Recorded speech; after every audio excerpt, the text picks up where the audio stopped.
José qui va me rejoindre et il m'a d'ores et déjà rejoint. Dominique, bonjour. Bonjour Damien, bonjour au CEA et à l'ensemble de ses salariés. Alors, je l'annonçais tout à l'heure, on a beaucoup parlé d'essaimage. Vous êtes justement en plein dedans, enfin vous étiez en plein dedans, puisque vous êtes aujourd'hui à la tête d'une start-up qui s'appelle IMC et qui est précisément le fruit de l'essaimage CEA. D'ailleurs, vous-même, vous êtes un ancien du CEA. Les castars, ça vous parle plutôt bien. RJH, encore plus, je dirais. Expliquez-nous un peu votre parcours, Dominique. Oui, alors on est sur une journée anniversaire, je vais faire donc un petit peu d'histoire. Effectivement, j'ai eu la chance de travailler sur trois centres au CEA. J'ai commencé à Fontenay-aux-Roses, je faisais de la modélisation thermohydraulique, donc on utilisait code Qatar, qui est toujours un code qui est très utilisé au CEA. Et après, j'ai quitté effectivement pour aller vers le centre de Saclay où j'ai commencé à faire des activités d'exploitation sur installation nucléaire.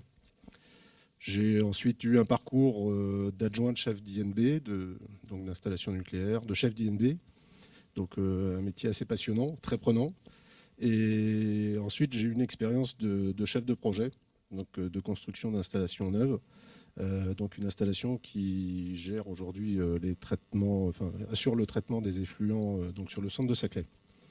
Et donc cette expérience en fait m'a amené finalement à Cadarache où la genèse du projet RJH était en train de, de se conclure et donc on allait lancer la construction.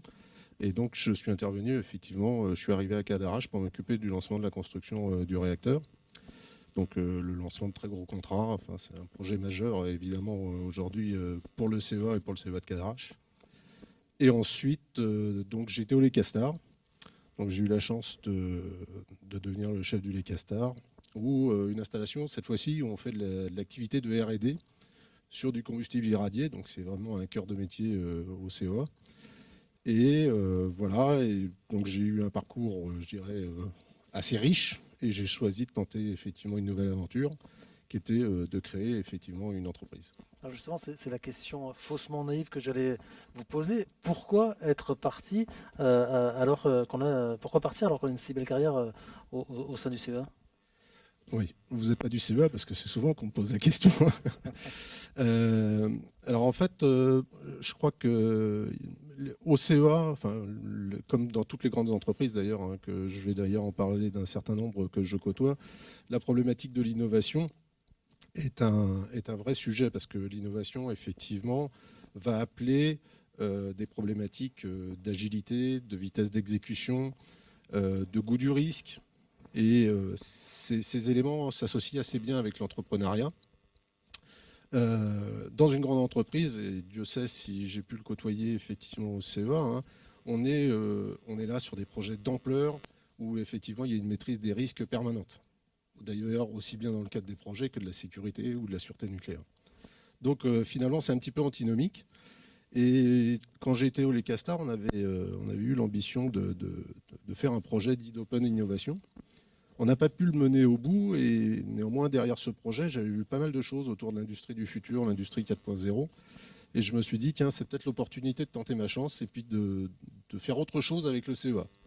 Et donc j'ai eu la chance effectivement d'être appuyé par le CEA, donc par un dispositif d'essaimage qui est particulièrement intéressant et d'ailleurs assez innovant. Je pense que le CEA est peut-être le seul à le faire en France pour créer cette start-up qui aujourd'hui donc a été montée grâce effectivement au CEA et qui a été créée, démarrée effectivement en 2017.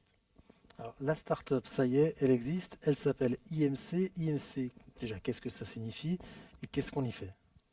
Voilà, alors IMC c'est un acronyme pour Innovative Manufacturing and Control. Donc aujourd'hui c'est une petite TPE d'un peu plus de 10 personnes et on propose en fait des solutions de contrôle par capteur optique robotisé. Donc la particularité, je dirais, de l'innovation technique, c'est d'amener ces types de contrôles en fait directement sur les moyens de production. Donc on va aller chercher à contrôler en fait des pièces, non pas lorsqu'elles sont terminées pour savoir si elles sont bonnes ou pas bonnes, mais on va aller chercher à les contrôler en cours de fabrication. Et c'est là où il y a une originalité, c'est qu'on va à partir de ces données de contrôle pouvoir réorienter la fabrication de la pièce. Donc, on va dialoguer avec la machine pour tenter effectivement d'apporter satisfaction et une pièce conforme à la fin. Donc voilà, donc notre cœur, je dirais, de métier est un cœur de métier avant tout logiciel. On fait du traitement de données de capteurs, on fait du pilotage robotisé et on travaille beaucoup sur une chaîne numérique innovante pour permettre le dialogue entre les machines. Donc nos clients, enfin nos secteurs sont principalement donc le secteur de l'aéronautique et de la défense. Donc nos clients sont alors en premier lieu le CEA et en second lieu, pardon, des entreprises comme Stelia Aerospace, par exemple, dans le domaine de l'aéronautique. Dans le domaine de la défense, on travaille avec des groupes comme Naval Group, Nexter dans le domaine des véhicules blindés, MBDA dans le domaine des missiles. Voilà. Une TPE de 10 personnes qui est basée où ça? Qui est basée à Pertuis, qui est resté finalement assez proche du CEA. Et on travaille aussi donc avec le CEA. Donc, on a travaillé l'année dernière pour le CEA de Cadarache, mais on travaille beaucoup aussi pour la direction des applications militaires, qui est présente effectivement sur un autre centre à Valdieu. C'est ce que je vais vous dire. Aujourd'hui, la boucle est quasiment bouclée, c'est-à-dire que vous restez à proximité, vous êtes à Pertuis et vous continuez à travailler avec le CEA. Alors tout à fait, le CEA est toujours très présent finalement.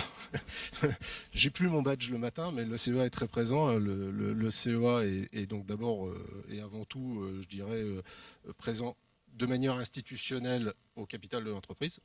Donc ça, c'est quand même un point important. C'était un partenaire et ça reste un partenaire. Donc un partenaire qui est certes devenu client. Donc actuellement, je profite, c'est le hasard du calendrier, mais on est en train d'intégrer effectivement une machine qui a été conçue par le CEA dans le domaine de l'usinage 5-axes. Et donc la semaine prochaine, on devrait effectivement avoir une réception par le CEA de cette machine qui doit être unique dans son genre. Donc on espère qu'on va en faire beaucoup de petits derrière. Et le CEA est donc c'est une aventure, effectivement, finalement, qui est d'une manière différente. Je travaille de manière différente avec le CEA, de manière très présente. Et on a déjà des projets de nouvelles innovations. On envisage de démarrer un nouveau projet dans le domaine, cette fois-ci, du pilotage robot, mais pour un secteur, d'ailleurs, qui pousse très très fort au CEA, qui est la fabrication additive. Donc voilà, on réfléchit déjà à des nouvelles aventures. Avec le CEA. Ça va être ma dernière question, justement, les projets, les perspectives. On peut en dire un peu plus, on peut en parler après, suivant les domaines. Voilà, alors, on tient parfois la confidentialité. Donc voilà, aujourd'hui, on a donc la première des choses, c'est industrialiser, je dirais, des moyens qui doivent réaliser des pièces d'extrêmement grande précision. Donc on doit encore accompagner et participer à un certain nombre de travaux avec le CEA l'année prochaine. Et comme je vous l'ai dit, donc le secteur je dirais, de la fabrication des pièces est un peu en train d'être révolutionné par la fabrication additive. Et le CEA qui travaille depuis plusieurs années sur ces sujets a la volonté en tous les cas de trouver je dirais, un moyen de pilotage innovant et qui lui permette de maîtriser l'ensemble de ces données. Et bon, compte tenu de nos relations et de nos compétences, on va dire, effectivement, on pourrait encore s'associer sur ce nouveau projet. Là encore, on l'a vu sur les précédentes cartes blanches, on parle de l'histoire, mais à chaque fois, on a quand même de très belles perspectives d'avenir. Dominique Nozet, merci beaucoup d'être revenu chez vous, ici, au CEA Cadarache. Merci pour votre participation et à bientôt. C'est moi qui vous remercie et qui remercie le CEA.